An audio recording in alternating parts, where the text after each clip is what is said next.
Ukraine is raising alarms over the presence of Chinese nationals in the Russian military ranks.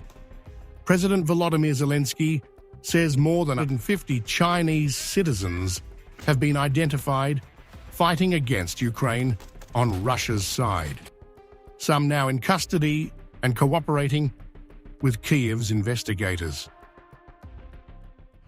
The security service of Ukraine is carrying out the first procedural actions with the captured Chinese citizens. They are in Kyiv. They are communicating with investigators. They are providing information about how they ended up at the front, how they became participants in this international crime, this Russian war against Ukraine. One of the captives, Zhang Ribo, is from Jiangxi province in China.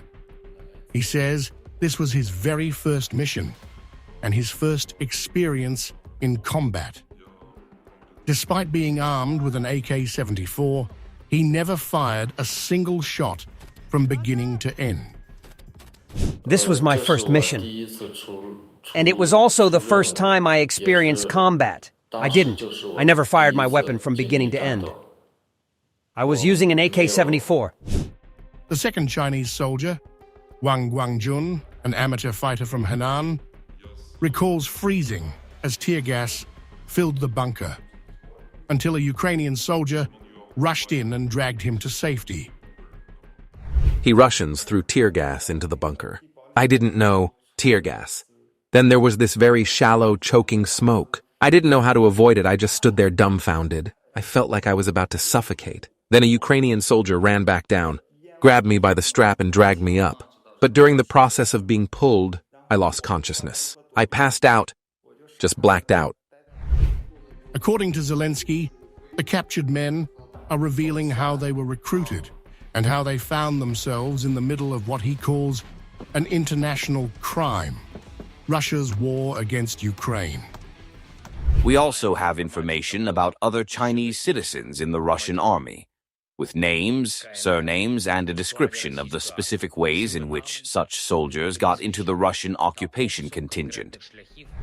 The Ukrainian president says much of the recruitment has happened online, through platforms like Tik Tok.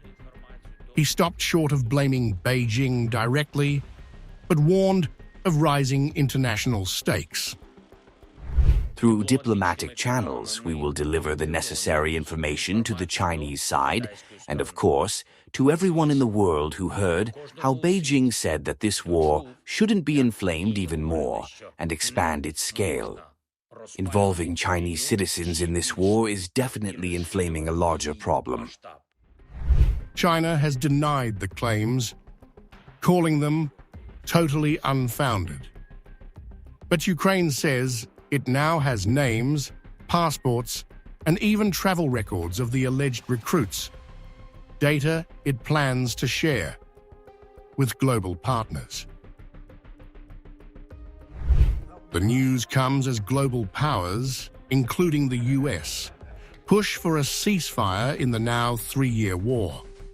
Meanwhile, captured fighters are becoming unlikely witnesses in a conflict that continues to expand beyond borders.